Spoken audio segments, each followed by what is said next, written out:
Olá, pessoal. Estamos aqui para mais um episódio do nosso podcast que está sendo um momento muito agradável para mim. Eu estou me divertindo com essa ideia. O nosso podcast, uma conversa suficientemente boa, onde a gente tem aqui um grupo de amigos, winnicottianos, né? Que hoje a gente vai estar batendo uma conversa suficientemente boa com o tema Saúde na ruína, do funcional ao não funcional. Então, espero que vocês curtam comigo esse podcast que está sendo uma experiência muito legal e hoje eu estou com pessoas muito queridas aqui. Então, eu vou pedir para vocês se apresentarem, porque senão eu vou ficar aqui me derretendo para vocês, porque vocês sabem que vocês moram no meu coração, né? Então, vamos lá, meninos. Eu vou começar então. Meu nome é Felipe, eu sou psicólogo, psicanalista. Me formei na Universidade Estácio de Sá tem uns 2 anos. Desde lá eu tenho atendido. Eu já estudo com a Somaya Winnicott há um bom tempo, desde o início assim da graduação. E o Winnicott sempre foi o autor da psicanálise que mais me chamou a atenção. Tive já experiência assim até com na minha própria análise pessoal com uma análise um pouquinho mais interpretativa e não sei, sentia que faltava alguma coisa. E estudando o Winnicott, tendo uma análise winnicottiana, depois eu vi como isso combina tanto mais com a minha visão de mundo e minha personalidade. Então, estamos aqui brincando. Brincando, né, Felipe? Há anos brincando, né? Há anos, literalmente.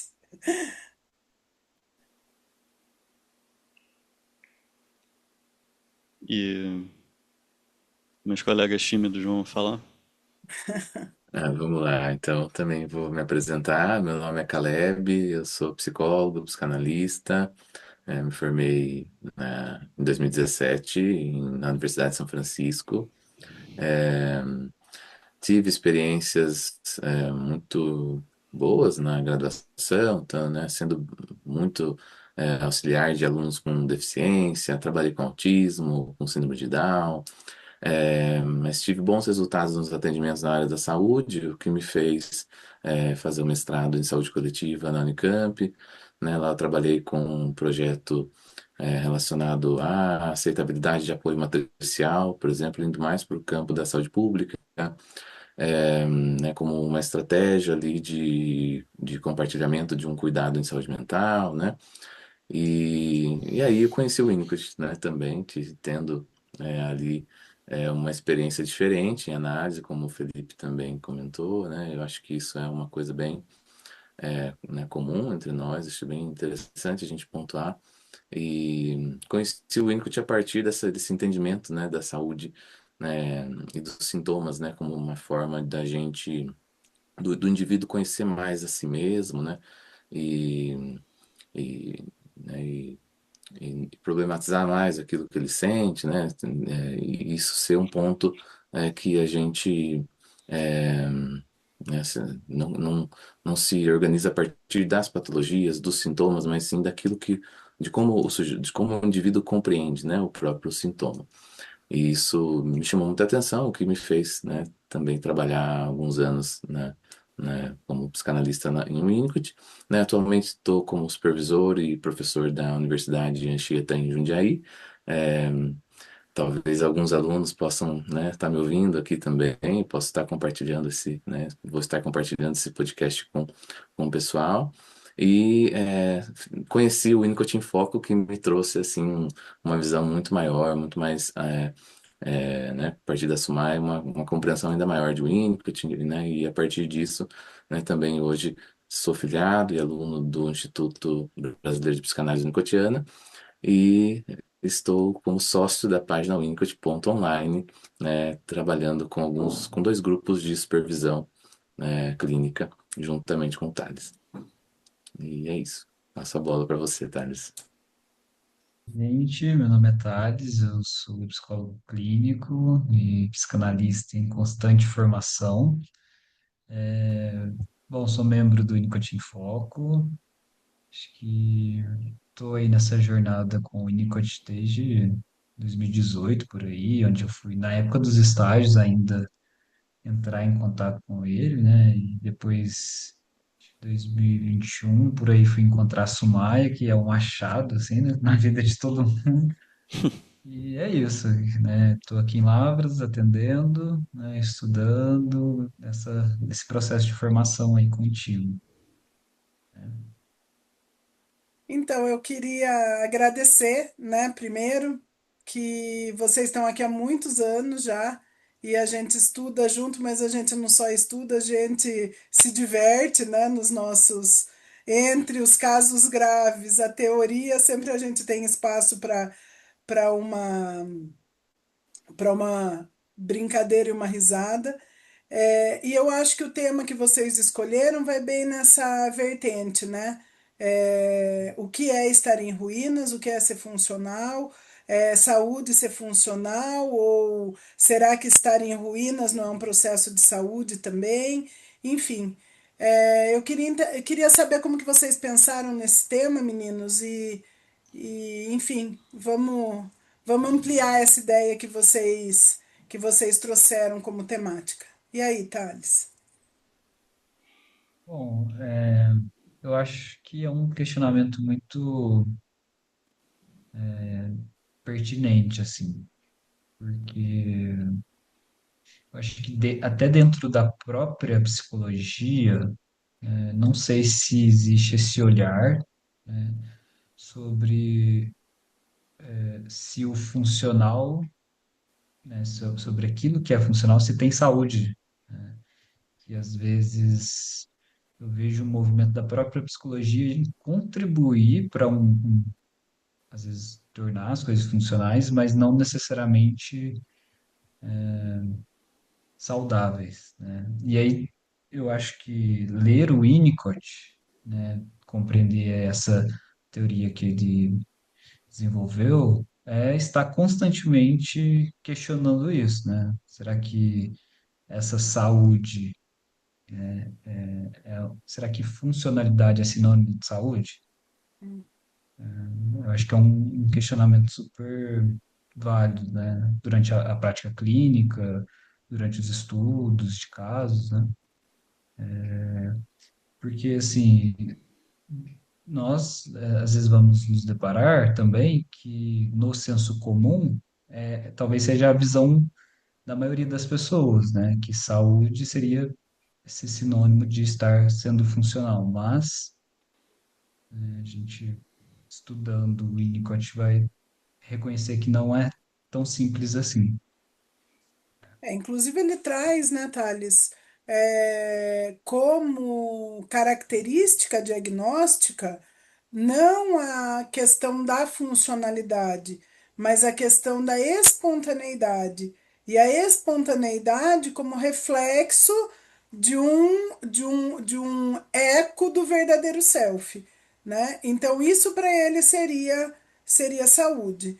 E muitas vezes a gente se depara com casos onde a gente tem extrema funcionalidade, mas não se tem esse eco, né, de verdadeiro self. E isso é um divisor de águas dentro da, do próprio diagnóstico, né? Porque eu estou falando com alguém que tem um verdadeiro self, que tem um eu sou estruturado e integrado, né? Melhor palavra é integrado. Eu tenho um eu sou integrado, é, e que promove e se enriquece com as experiências, né, no ambiente, internamente, né? Então, eu acho que ele vai abrindo lugares de conversa que são muito além da funcionalidade, né? São sobre a existência. Porque Aí, o indivíduo pode estar funcionando socialmente, mas ele pode também estar adoecido, né? Vamos pensar Exatamente. que no burnout ele é um transtorno que já excedeu o limite, né? Mas talvez ele já estava com muitos sinais ali de adoecimento, né? Talvez já estivesse adoecido para poder, é, né, ser caracterizado como burnout, né? Dá para a gente pensar o quanto, né, pegando esse gancho saúde como ausência de doença no senso comum, né? Eu acho que a gente tem isso como senso comum e a saúde sendo para o Winnicott essa, né, me faz lembrar do que você falou, Sumaya, né? Sobre essa capacidade de se sentir real, vivo, né? Que a gente, né, tanto fala assim, né? E uma coisa, né, Caleb, bom você falar em burnout, né, porque uma das questões winnicottianas é sobre a comunicação, mas não a comunicação necessariamente é, verbal, mas a própria condição de perceber e ser percebido, né? Encontrar e ser encontrado. E quando você fala do burnout, eu fico pensando que, claro, não estou falando de todos os casos, mas uma linha que a gente pode seguir muitas vezes é que essa pessoa conseguiu dar notícias de que ela estava muito mal, que isso é o que ela tem de real, né? Então, ela quebrar nesse funcionamento do trabalho é a coisa mais verdadeira que ela tem para mostrar, né? Que ali está, né, insustentável.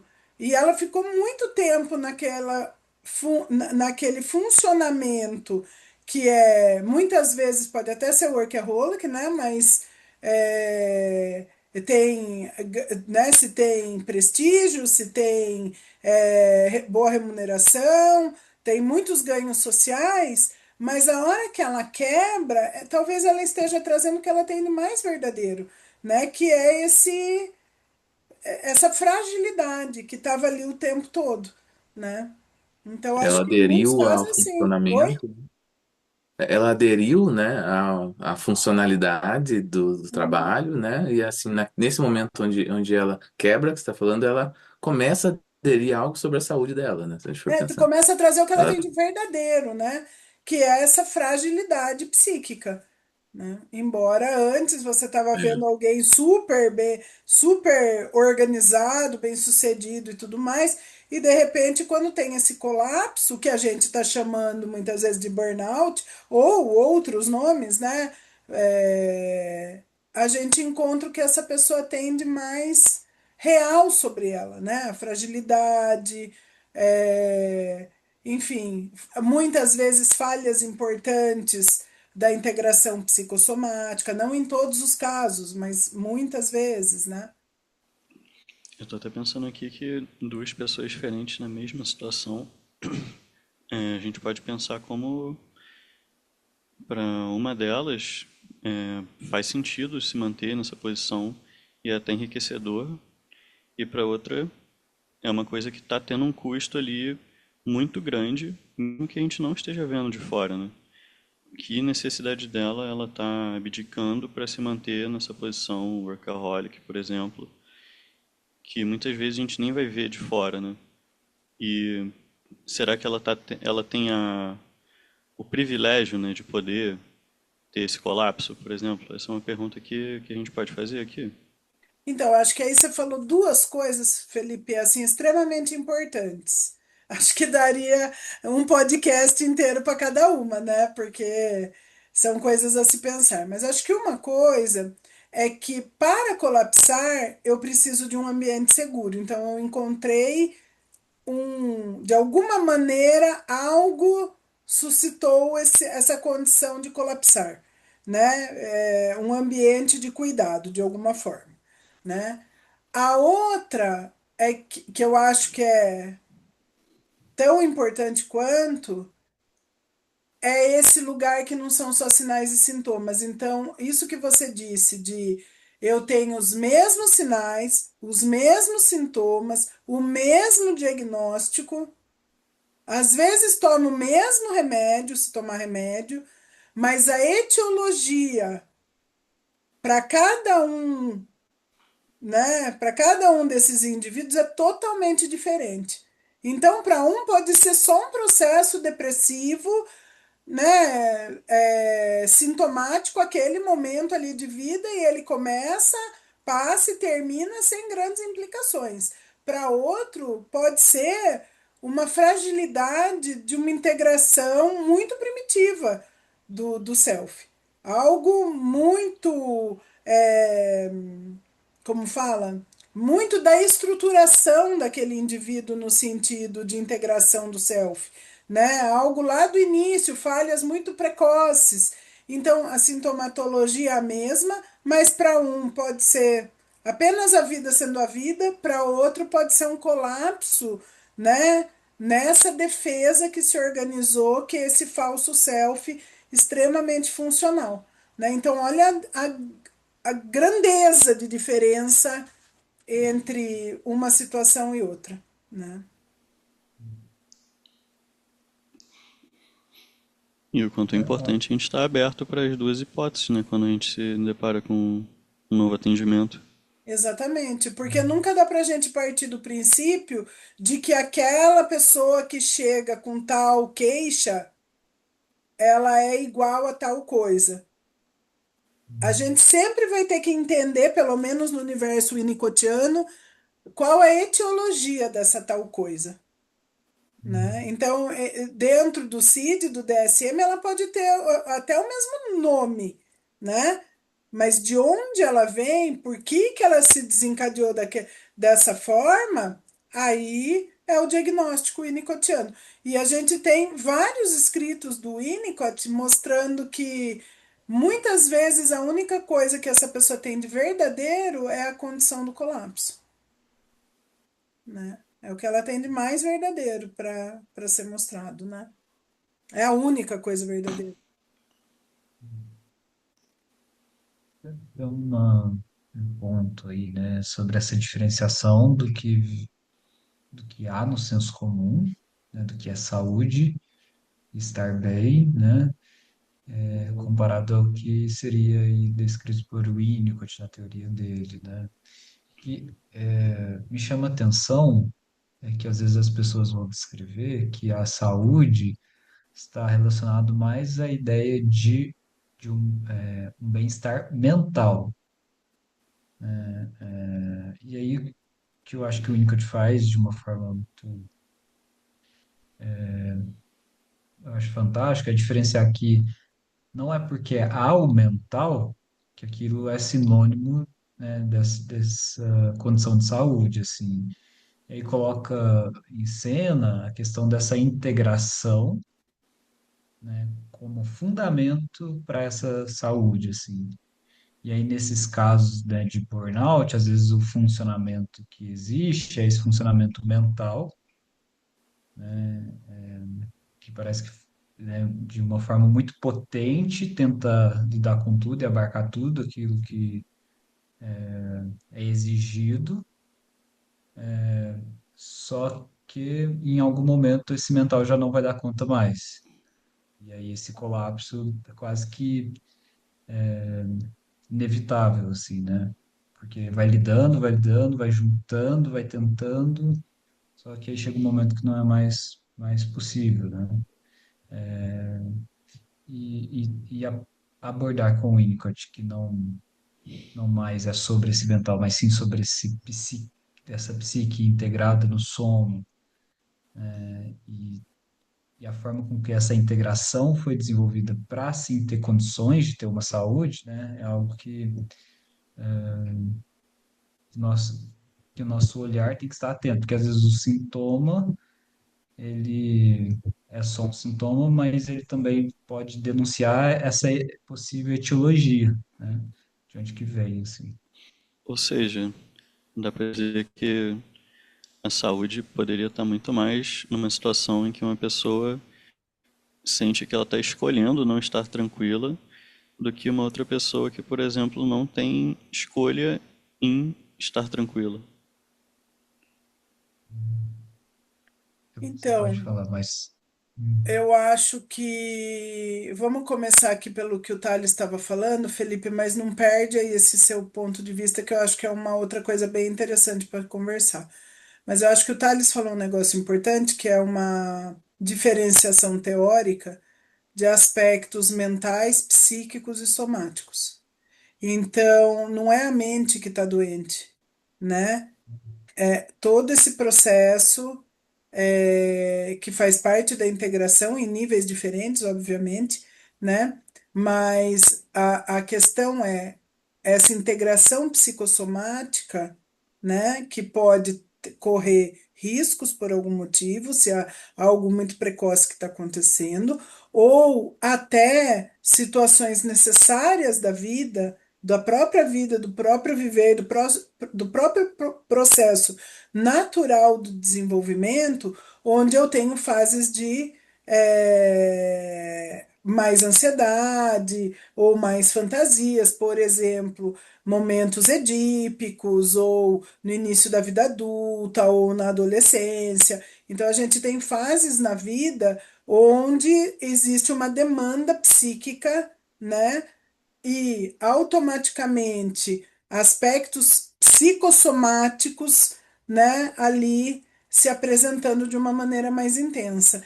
Então, quando você separa, né, na sua fala os aspectos mentais, é super importante, porque para o Winnicott, o aspecto mental ele vem para agregar, né, esse processo de desenvolvimento, mas ele não pode ser usado além da, dessa, ele não veio para ser um mobilizador quase que externo para cuidar daquele indivíduo. Ele vem como mais um recurso, né, de se enriquecer com as experiências psicossomáticas.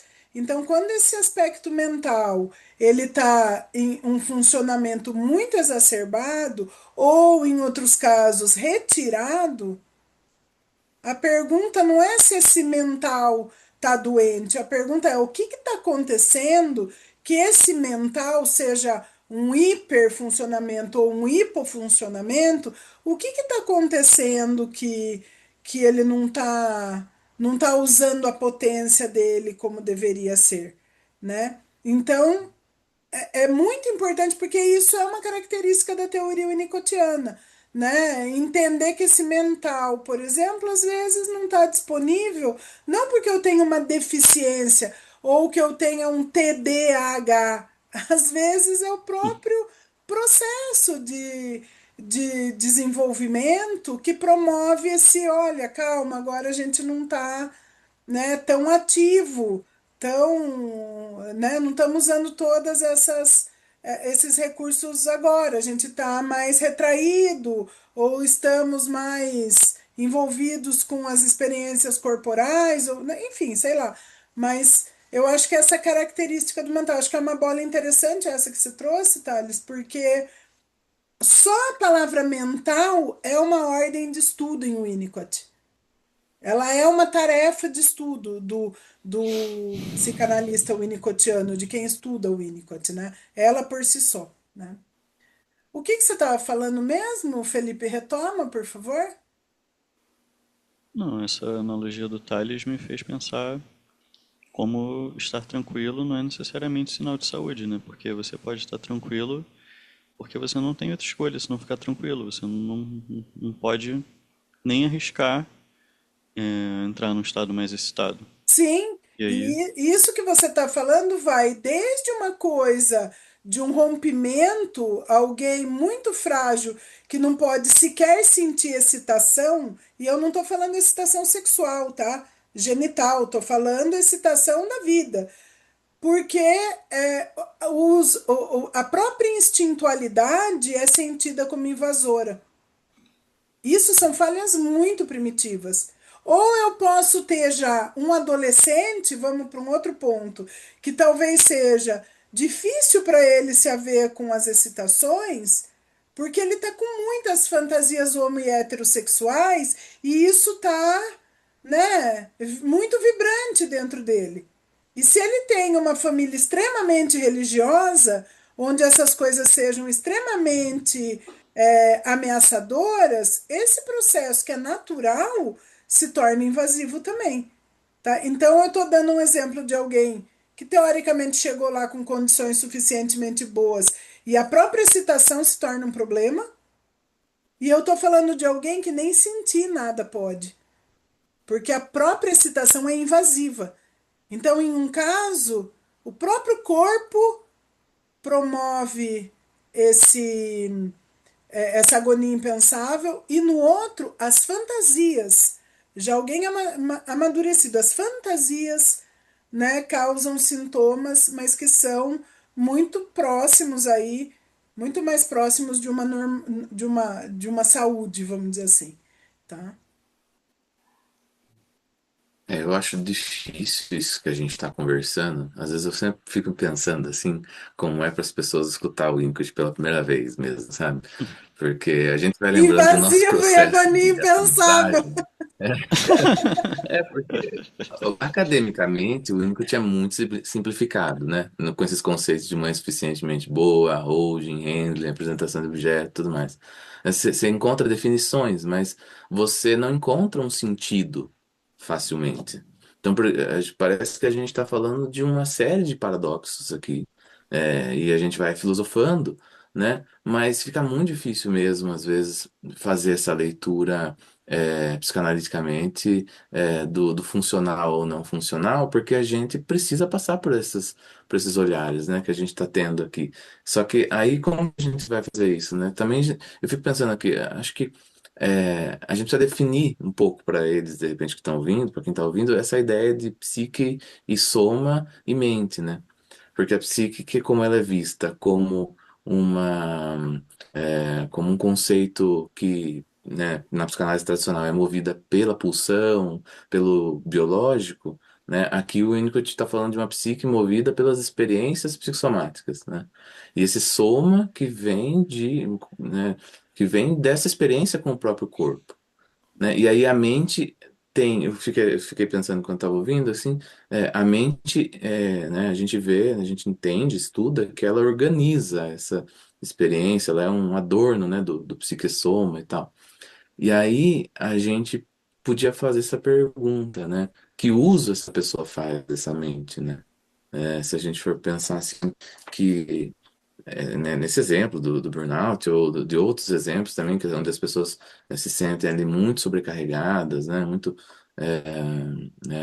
exaustas e tal, a gente está falando de uma pessoa que precisa ter um funcionamento mental, né, de uma corrida contra o tempo para produzir e não para se colocar e não para se relacionar, né? Uma mente que funciona para produzir, para entregar aquilo que esperam dela, né? Essa adaptação ou realmente um medo, ou, né? A gente vai entender daí essa teologia. Eu acho que é a partir desses sentidos, né?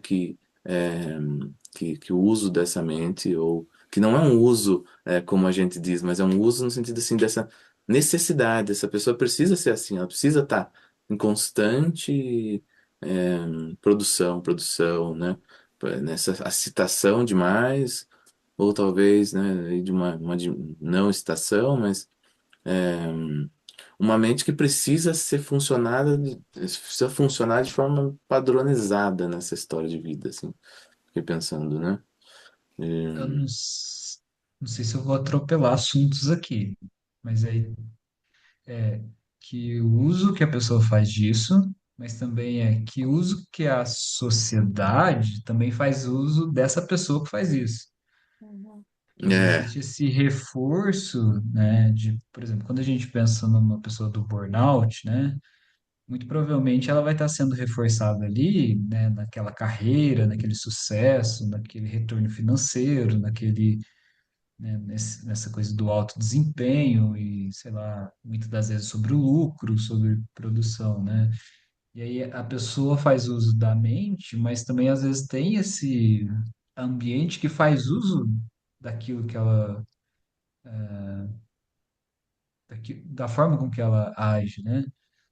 Então, mas pegando isso que Poxa, você eu me está. identifiquei aqui agora, tive uma sensação de identificação aqui com relação a um ambiente aqui acadêmico, muito, onde eu estou muito, Então, eu acho que muito, isso que vocês estão falando, meninos, eu acho que assim, o Winnicott às vezes usa uns termos que é meio não ser seduzido por, né? Então eu acho que na vida e no viver, como vocês estão dizendo, às vezes a gente é seduzido por. seduzido por esse lugar que eu acho que o Caleb ia dizer acadêmico, e que você vai tendo espaço, é só mais um paciente, é Uhum. não sei o quê, mas você só vai fazer montar mais uma aula, você só vai fazer mais um atendimento, é só mais um, é um paciente até tranquilo, né? Então a gente vai sendo seduzido por isso, né? E isso faz parte mesmo da vida e do viver. E eu concordo com você, Thales, que se a gente entrar por essa vereda de o capitalismo faz uso disso, com certeza, né? A gente não precisa nem trazer aqui a bibliografia social para a gente saber que faz uso disso. Mas a questão é a gente não ser seduzido por essa visão a hora que a gente está com o nosso paciente, né? Porque a hora que a gente está com o nosso paciente, talvez a gente tenha que lembrar que ele está ali não para corresponder às expectativas de alguém extremamente funcional, mas a gente está ali para atender ele na necessidade que realisticamente, no sentido psíquico, né, as necessidades psicossomáticas daquele indivíduo. Então, ele pode ser muito bem sucedido.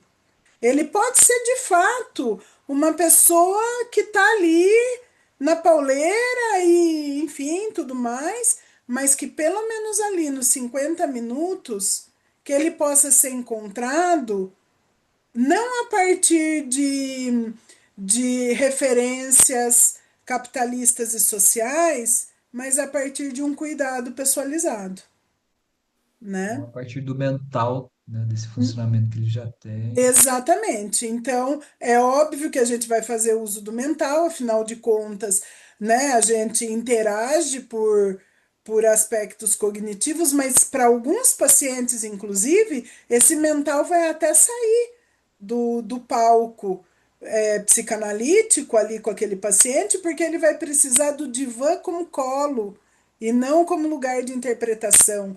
Ele vai precisar do setting não como um lugar para reconhecer, como fala, materiais inconscientes, mas para ser cuidado de uma maneira muito primitiva, holding, handling e apresentação dos objetos. Então, que pelo menos a gente ofereça um encontro com o que ele tem de mais necessário e não corresponder ao vamos manter o funcionamento. E aí eu queria pegar essa fala do Caleb, que ele coloca assim: ah, mas a gente vai ler o texto, e daí o que parece que ficou fácil. Parece que tem um negócio ali entre a leitura e a clínica e a vida. Eu brinco, Caleb, o seguinte, que eu acho que para ser o Winnicottiano, ou não tem como ser o Winnicottiano se você não sentir esse buraco. Então, se você leu o Winnicott e achou só fácil, acabou aí. Porque tem Acabou uma aí. elegância, né? Acabou É, aí, pode ela ser fecha. elegante. Agora, É. se você lê o Winnicott e tem essa sensação que você teve, nossa, mas parece que tem um treco aqui que não. O meu cérebro entendeu, mas tem um negócio aqui que não é do cérebro, é da experiência. Aí você pode ser o winnicottiano. Porque para ele não é sobre a explicação mental só. É uma experiência mesmo na leitura. Então, ler a teoria winnicottiana talvez não seja nenhuma árdua tarefa, né? Agora, poder vislumbrar a experiência que ele está falando a partir daquela escrita que não é tão rebuscada, aí é outra coisa, né? Então, acho que você tem razão. Acho que essa é a única forma de ser winnicottiano, viu? Na minha opinião. É, É, tem porque a gente muitos vai, jeitos. né, Oi? no sentido, só assim, retomando, mas concluindo, a gente vai no sentido, né, que isso tem, né, no sentido que essa necessidade tem para a pessoa, né, no sentido da necessidade da pessoa, e não a partir do nosso olhar. O encontro, né? Sobre o que você está falando sobre encontrar, ser encontrado, né? Dessa percepção é sobre essa capacidade, onde a gente precisa deixar que o paciente nos encontre, Não, e a né? experiência, né, Caleb? Estar na É experiência, né? experiência, porque se Tem, for uma leitura seca, bom, eu entendi o que ele falou, eu vou responder aquilo que ele precisa e pronto, acabou. Mas ele está falando, olha, tem um cuidado aí que é de uma outra ordem, que é sobre de que lugar é essa necessidade. Eu estou falando de um indivíduo que tem um eu sou integrado? Não, não tem. Então, como que eu vou ter que promover cuidados ali para que ele possa colapsar e ficar não funcional? Porque a partir daí que ele vai poder se integrar de fato e ser cuidado de fato. Então, esse encontrar é muito mais do que hum. encontrar mentalmente. O não funcional não é o congelado, né? O Não é alguém congelado, funcional não é pode ser o alguém. congelado, inclusive, né? É, É, O é, funcional pode ser o congelado, às vezes. Não que todos sejam, por favor, né? A gente sempre tem que lembrar que não é, né, A ou B. A gente está falando de extremos, né? Estamos falando de grandes hipóteses. Mas muitas vezes ser extremamente funcional, inquestionavelmente funcional, uhum, pode ser uhum. extremamente enrijecido numa patologia. é algo muito repetitivo, né? Esquece a questão. Algo Esse inabalável. congelamento, né? Eu nem posso escorregar. Por que que eu nem posso escorregar? Por que que eu estou sempre em alerta? É. É um congelamento em movimento, né? Porque a pessoa funcional ela tem que estar em movimento, mas é um movimento que não pode sair daquele eixo, né? Exatamente. Ela não é espontânea. Ela produz. Movimenta externamente, mas internamente está congelada naquele Exatamente. momento. Ela produz o que ela precisa produzir, mas não tem espontaneidade, não tem um enriquecimento pessoal, não tem um explorar as trocas, mundo interno, mundo externo, fantasia, realidade, né? Então fica tudo Seria muito. também, Oi? culpa te cortar, seria também o estar só na presença do outro? Estar só na Daí foi- presença do outro, você precisa ter adquirido um certo grau de amadurecimento, né, Então, Caleb? nessa condição seria não estar só na presença do outro também, né? Não conseguir estar só na Não, você presença não do outro. consegue estar só, você está sempre ameaçado, né? Está sempre em alerta, né? Ou você está retirado, né? Ou você está em alerta ou você está retirado. Reativo ou retraído. Agora, estar só na presença do outro, eu tenho que ter uma condição de suportar a externalidade, e não estar tão ameaçado com isso, né? E ao mesmo tempo ter essa integração né, de que eu estou aqui, eu sou diferente do outro, né? E eu fiquei pensando sobre o que vocês estão falando dessa coisa da leitura do Winnicott, né? Dessa falta. Acho que isso é uma tensão inerente ao próprio pensamento dele, né? A própria filosofia dele. Porque como é que você sintetiza em palavras uma coisa que é sobre a experiência? E aí eu tem, acho que tem dois polos assim de como você pode ler um livro, né? Tem algumas pessoas que leem um livro muito na busca pelo significante, tentando encontrar uma ordem lógica ali, né? Quase como um livro até de matemática. Acho que você pode ler até psicanálise assim. Uhum. Enquanto tem outro polo que seria um polo mais de experiência, né? A leitura como uma coisa que te atravessa. Você tem palavras ali, as palavras têm um sentido, mas você deixa essas palavras te atravessarem e ver o que que elas produzem em você, por exemplo. E claro que no final todo mundo fica um pouquinho mais ali no meio, né? Mas tem pessoas que vão mais para os polos. Vocês concordam com essa visão?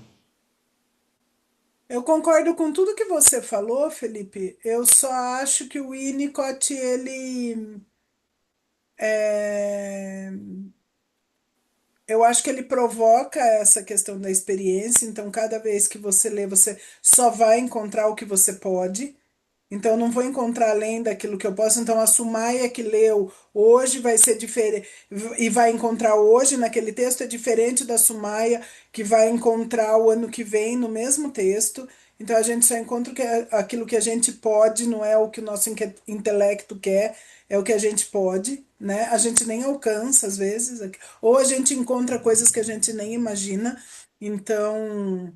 Eu acho que tem esse fator, sim, eu concordo com você, mas eu também acho que o Winnicott ele não é um autor organizado, ele não é um autor meticuloso com a escrita.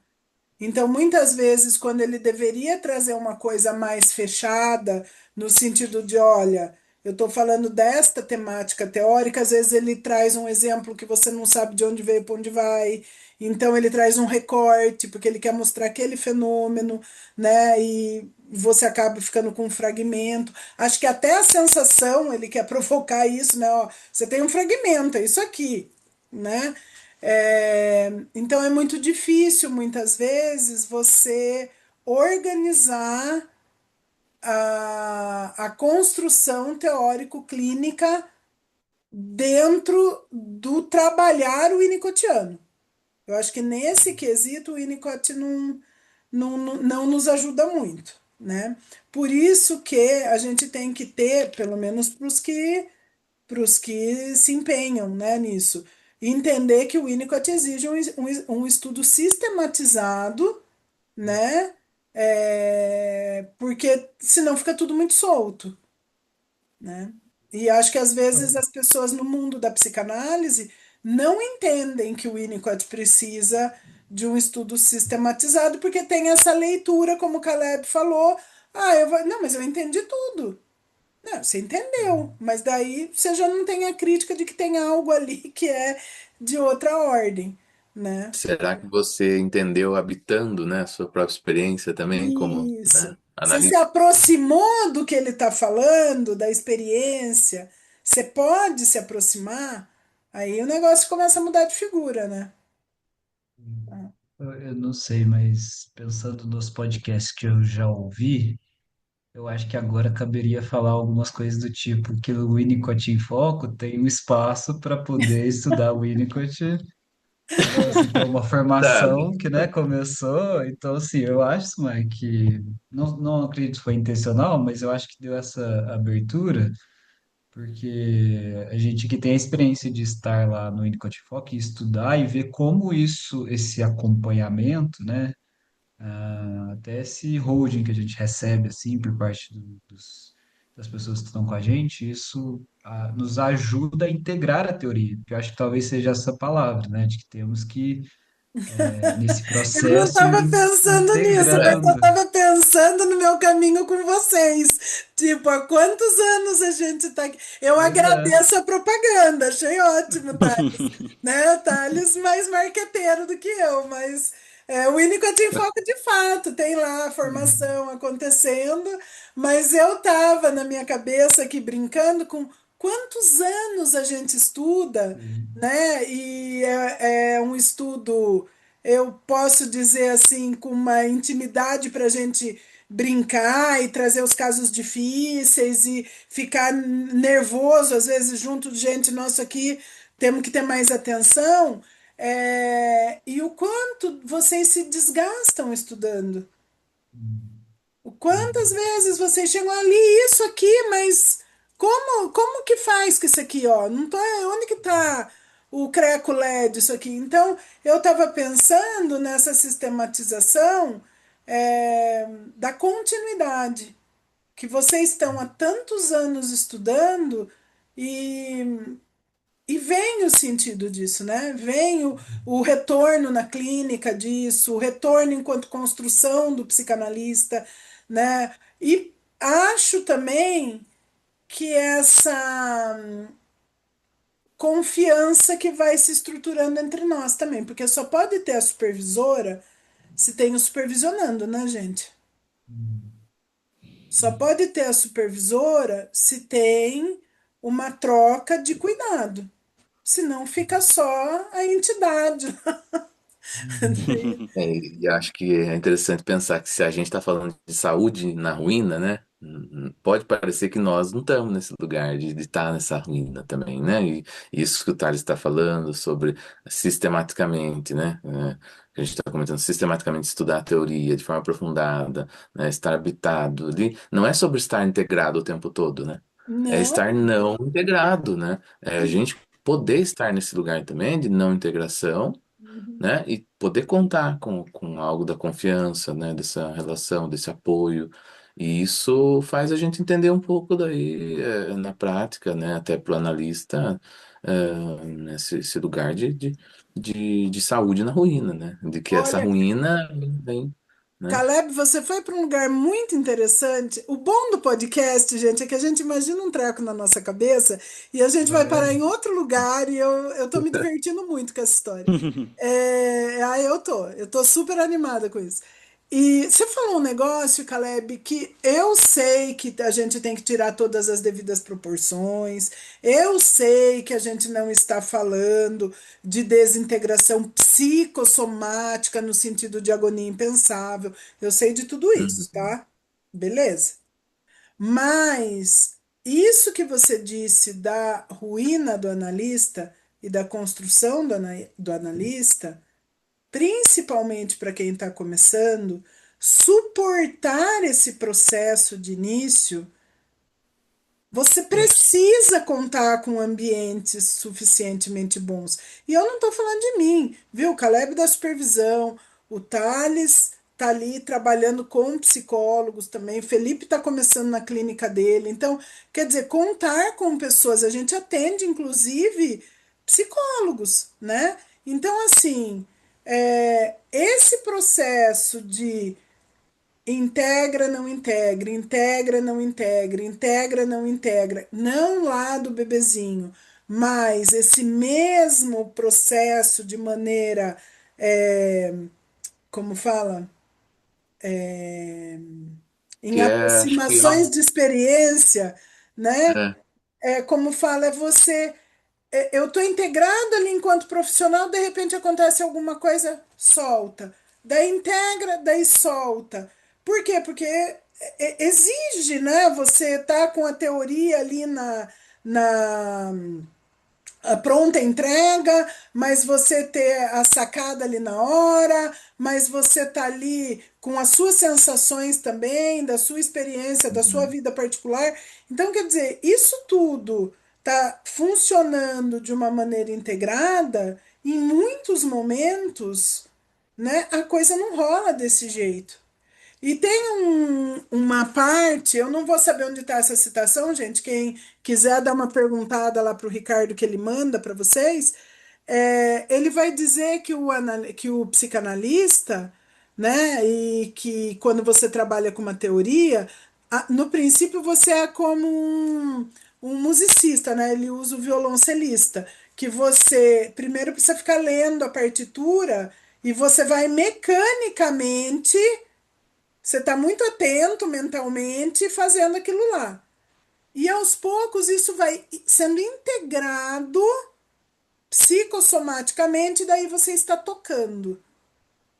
E é É a assim. mesma coisa se a gente pensar o que nós estamos aqui organizando enquanto tema é funcional, do funcional ao não funcional. E no Uhum, momento que você está não funcional, né, nós não estamos falando de sintomatologia, de problematização sintomática, né? Nós estamos falando de uma, né, de vencer o sintoma, mas de trabalhar com o sintoma, de poder tocar sua música e ainda assim seria você sentir, né? Então, seria isso. Eu fico pensando que ficou legal demais esse tema mesmo, porque o a gente funcional e o não brinca, né? funcional parece que é o estar vivo, sabe? Assim, aquela ondinha, né, do Exatamente. cardiologista, né, o eletro, né? É algo nesse sentido, né, que nós estamos falando, né? Então, e aí, né, Caleb, eu acho que tem isso que você está falando, que é da vida e do viver, e tem o enrijecido num lugar. Eu só posso estar aqui no alto, produzindo, produzindo, Mas aí você produzindo. sai daí, eu acho que é muito interessante você apresentar o que você falou aquele dia, que me chamou muita atenção. Que é como é que a gente vai entendendo que esse congelamento, esse enrijecimento, ele vem do que? Da psicose, né? Depois de um paciente mais borderline, depois de uma depressão, depois de uma neurose, né? Então, vamos pensar assim, chegar nessa depressão, poder se deprimir, né? Exatamente, Como exatamente. conquista, né? Isso, Conquista isso, dessa. isso que você está dizendo é a palavra do próprio Winnicott. A condição de ser neurótico, a condição de poder se deprimir já é uma grande conquista. Agora, se eu ficar enrijecido lá, mesmo eu tendo tido uma grande conquista, por que que será que eu estou enrijecido ali? Então a gente não tem a vida ganha, né? A gente, a gente tem suficientemente bom, né? Agora, garantido, a gente não tem nada. E até me veio aqui uma analogia sobre a música, esse não funcional, né? Na música, quando você está improvisando e você faz e você erra, né? Você toca uma nota muito fora da escala, a melhor coisa que você pode fazer é tocá-la de novo e depois criar alguma coisa nova com esse erro, né? Faz parecer mais intencional. E aí eu penso que na clínica também, se tem uma coisa muito não funcional acontecendo, o que você tem que, quer dizer, não que você tem, mas é muito mais interessante essa perspectiva de você explorar aquilo, né? Você entrar nesse funcionamento e fazer uma coisa criativa com isso, né, com a pessoa. Do que Então, você mas dizer, você não, viu o isso é princípio disfuncional. mas você viu o princípio do que você falou? A primeira parte é você poder reconhecer que tem algo ali que você falhou. E isso é uma técnica da psicanálise winnicottiana. O analista, ele vai ter que entrar num processo onde ele acaba falhando, produzindo a nota errada, e em vez dele dizer que ele não fez a nota errada, ele vai ter que trabalhar ali com o paciente que essa nota está errada, né? Porque foi ele, analista, que errou. E possivelmente esse erro tem a ver com a falha original do paciente, onde as coisas precisam começar de um jeito, como você falou, Felipe, agora sim criativo, agora sim podendo identificar que, viu, teve um treco aqui que não funcionou bem, né? E isso ser trabalhado daí dentro do processo analítico. Então a falha, ela não é para ser negada, ela é para ser experimentada a partir de uma outra dimensão, Eu né? acho que quanto mais se está nesse ponto rígido, assim, fixo, né? Eu acho que maior é a dificuldade de reconhecer vou falar assim, essas falhas, assim, né? E aí, na minha cabeça aqui, o tema já é, né, dessa saúde lá das pessoas, do senso comum, mas como isso passa pela gente, quanto analista, da nossa saúde, né, da nossa condição, da nossa não rigidez, né, daquilo que a gente conseguiu integrar, para conseguir depois oferecer isso, né, para quem a gente vai atender. E até para poder suportar o sintoma, né, Thales? Sim. Porque em alguns casos, principalmente os casos graves, os tais famosos borderlines, né? Muitas vezes o que a gente tem para fazer é suportar a experiência, né? Estar ali, né? Dando holding handling e apresentação dos objetos.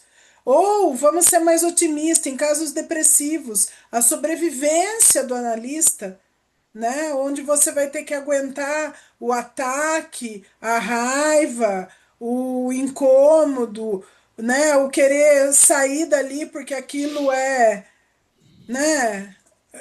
Como fala, te traz um sono, Maior. né? E você se manter vivo na sessão é suportar a necessidade, né, que o paciente tem, nem que seja a sobrevivência do analista, né? Sim.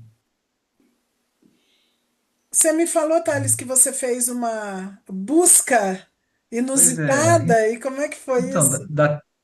pois eu fiquei pensando aí sobre essa questão do que é o senso comum. E aí eu resolvi abordar algumas pessoas na rua para perguntar a elas o que que é saúde para elas. Assim, eu acho que eu vou dar play aqui em alguns, vamos ver como que vai sair aí, né? Deixa eu ver aqui.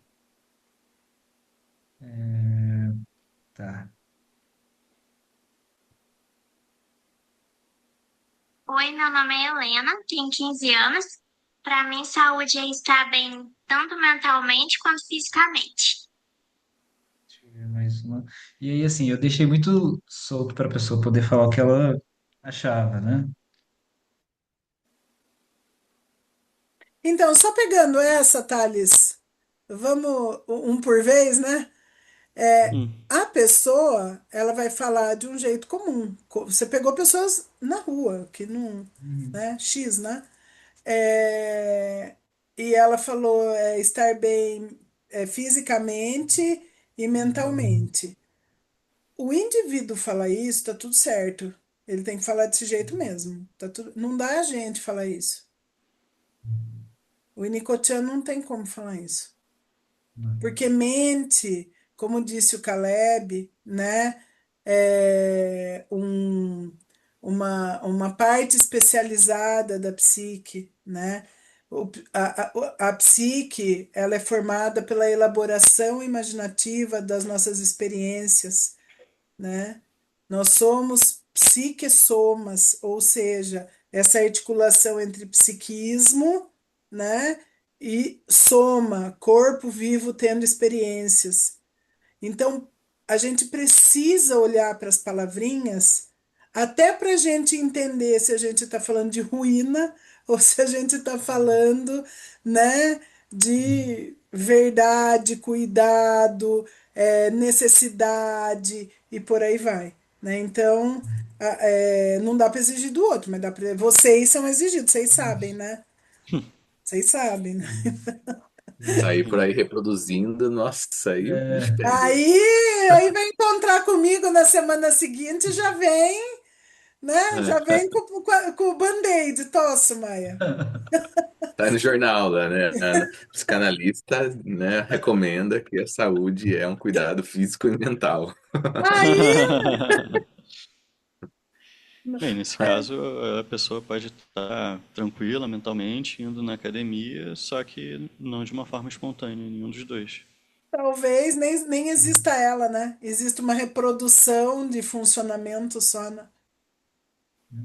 Então, Vá e na academia para ser feliz, medite, pronto. isso, essas coisas muito compradas também, né, Felipe? Bem complicado, né? Porque tudo bem se a pessoa gosta de, ou melhor, ela vai na academia porque ela tem percepção de que isso é bom para ela, ela faz a meditação porque é legal para ela, ela come a comida tal porque ela entende que é legal. Agora, se ela só comprar isso como é assim que se vive, aí ela não sabe dela, né? Ela pode até fazer isso porque ela entende que é legal e acho que deve fazer mesmo. Mas se ela não souber dela, ou se ela se perder dela, aí ela está sendo só funcional, né? Mas para quem olha de fora, está fazendo checklist de tudo que tem que fazer e que é direito e maravilhoso, né? Então, Nessas abordagens, foi engraçado que às vezes eu gravei alguns, mas abordei muito mais pessoas que não quiseram participar. E tinha gente que falava assim, eu não sei, o que que eu falo? E eu que é a saúde para você. Eu falei assim, mas o que que eu vou falar, sabe? Que às vezes não tem essa, como você, esse enriquecimento de saber, às vezes, dela, o que que para ela é saúde, uhum, né? Porque, e assim como você está dizendo, né? A pessoa pode ir na academia, fazer isso, trabalhar com coisas, mas sem saber de si, né? Ou exatamente. não saber o que que é realmente importante para si, ou que tem sentido para si. Mas manda mais um aí pra nós. Isso. Deixa eu Pra ver nós ver. aqui, se tem. É, esse daqui. Saúde para mim é viver tranquilo, viver em paz, viver com família. Viver tranquilo, isso é saúde. Isso que importa. Mais uma Então, aqui. essa coisa do tranquilo também, né, gente? É tranquilo. Não tô falando dele, obviamente, tá? Obviamente. Tranquilo, porque eu não aguento nenhum estresse. Isso é muito característico em pacientes muito frágeis. Tudo é muito, né? Então, eu tenho que estar tranquilo, porque eu não aguento nada. Ou eu tenho que estar tranquilo, inclusive para eu saber o que eu preciso. Que é Uhum. aquilo que a gente estava falando, às vezes sobe, às vezes desce. A gente tem que ter estados excitados e estados tranquilos, até para a gente saber se a gente precisa se mexer, se a gente precisa comer, se a gente está com sede, né? Então, a gente passeia por esses estados, né, que vão de uma coisa mais tranquila até uma coisa mais excitada, e volta, e vai, e volta, né? Então, às vezes a tranquilidade, ter que estar tranquilo é uma defesa, ou às vezes, sim, é a partir da tranquilidade que a gente também vai sentindo o próprio corpo, vai sentindo as vontades. Vocês lembram, né? O gesto espontâneo, ele surge de um estado tranquilo, né? Eu tenho que estar em estado tranquilo para eu ter uma necessidade que vai aparecer assim lá no bebezinho, né? E até pensando na clínica com os pacientes, né, de que se às vezes o paciente vem com essa, vou falar assim, a não tranquilidade rígida de sempre produzir, às vezes é de caminhar com ele para esse estado tranquilo, para que um genuíno gesto espontâneo, assim, uma coisa genuína surja dele, não essa coisa Exatamente. meio, Às né, vezes ele só pode existir através da oposição. Então ele não pode estar tranquilo, porque senão ele se perde de si, uhum, né? Então a condição de essas frases, né, meio que emblemáticas, ah não, a vida tem que estar tranquila, nananã. Mesmo assim, quem é essa pessoa? Qual é a vida da mesma ela tendo um discurso legal, né? O que isso significa? Em que momento da vida ela tá? Às vezes você vê a pessoa, ela tá desgovernada, ela tá ali assim, pá, né? Mas daí você vai ver aquele momento da vida dela, né? Ela tá com um projeto novo, correndo aqui, arrumando ali, fazendo isso, ela tá usando mil acessórios e possibilidades e potências dela. Depois isso vai para um lugar mais tranquilo, né? Então, temporalizar, espacializar, né? A história daquele indivíduo, o que que a gente está falando, né? Como que é a vida dessa pessoa? Se a gente pega recortes, a gente corre o risco de perder a pessoa, né? E tem mais, fazer um Thales? recorte corta. Eu acho que eu consigo aqui, mas deixa eu ver aqui. Vou pôr uma outra pessoa aqui. Angélica, saúde para mim é saúde física, estar bem fisicamente, e também saúde psicológica e mentalmente, o equilíbrio entre a vida pessoal, trabalho e família. Essa Eu, coisa da eu já sou. família também, né? Não família no sentido papai, mamãe, o cachorro, não é isso. Mas a questão do ambiente, né?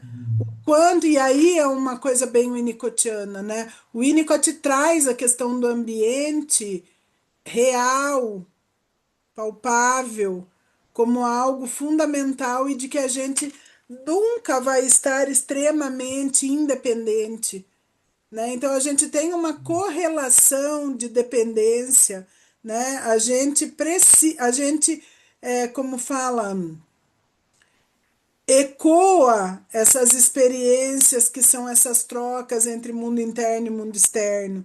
Então, esse ambiente pode ser facilitador em qualquer nível da vida, como ele pode ser extremamente dificultador em qualquer nível da vida, né? Mesmo que a gente seja, a gente já tem uma grande independência, né? Mas mesmo assim a gente continua, né, tendo essas trocas extremamente importantes com o ambiente. Mesmo a gente sendo psicanalista, a gente está falando de um psicanalista que articula com o ambiente né? Mundo externo, objetivamente compartilhado, né? Acho que isso é uma ferramenta super importante aí do Winnicott. Acho que é sobre poder depender, né? Poder mesmo entrar em contato com o outro, né? No momento que a vida, né, exigir de você um apoio, é você poder lembrar disso, não como uma família conservadora, tradicional, né? Mas E, poder lembrar, inclusive, que existem pessoas, você fez relações importantes, né? Você contou com pessoas importantes no momento que você precisou, né? Particularmente, o Winnicott em Foco é um espaço que eu pude contar em momentos que eu precisei. Eu valorizo muito isso, sabe? Acho que não é ai, só meninos, um merchan. vocês estão vendo, gente? Vocês, quando forem assistir, vocês que estarão nos ouvindo, né? Nos vendo em breve, vocês vão ver por que que eu tenho que ter muito carinho por eles, né? Porque é assim que eles me tratam, né? É assim, os três me tratam desse jeito, fica fácil gostar deles, né? Então, obrigada, viu? Vocês sabem que vocês são importantes demais. É, e eu vou pegar essa sua fala, Caleb, e voltar lá para o início do tema que vocês escolheram, que é a ruína, que é o tal do poder depender do ambiente. Que muitas vezes, né, a gente chegou aí nesse lugar chamado dependência, muitas vezes é nesse setting, né, psicanalítico ali, nesse cuidado a partir de um atendimento, né, psicanalítico, e eu não estou chamando psicanalítico no sentido de interpretação, né, de técnica tradicional, mas de ambiente de cuidado, onde a gente pode ter um cuidado suficientemente bom para que essa dependência possa ser vivida de uma maneira real no processo terapêutico, onde o analista é um analista ambiente, dando sustentação para o que o paciente tem de mais verdadeiro, que é a ruína desse funcionamento patológico estruturado num falso self, tá? Então, a gente chega aí num lugar que é o da dependência, né? As necessidades e as dependências, que eu acho que é o filão aí do Winnicott, né? É o grande filão. Ih, Acho que, ela caiu. Mas tá aqui, ele já volta. mas, Oi? acho que não sei por conta do horário, né, Sumaya, se tem algum recado no final, ou se tem algum aviso, não sei. Então, ai, obrigada, Thales. Bom, primeiro eu queria agradecer vocês, né, por esse podcast, que foi, de novo, né, um momento muito agradável. Eu, como eu falei no início, eu estou me divertindo muito fazendo esses podcasts. E eu acho que a gente foi muito assertivo na escolha do nome. Acho que é uma conversa suficientemente boa, tá encaixando muito legal Sim. nessa dinâmica que a gente está fazendo. Então, eu queria agradecer vocês, que foram muito generosos aqui em dividir essa conversa que fluiu de uma maneira agradável com um tema escolhido por vocês, né? Então, agradeço muito. E, enfim, espero que todos gostem, que seja mais um podcast que traga condição da gente brincar um pouco com as ideias winnicottianas, mas junto, sabendo que a gente tem uma base de estudo bastante séria, com pessoas aqui que estão estudando há bastante tempo, né, e que se ocupam de uma maneira muito séria nos seus consultórios com seus pacientes. Então, eu queria dizer que vocês, né, fazem isso muito bem feito. Obrigada, gente. Nos vemos no próximo Imagina. podcast. Beijão, até mais. Obrigado. Mas, tchau. Até.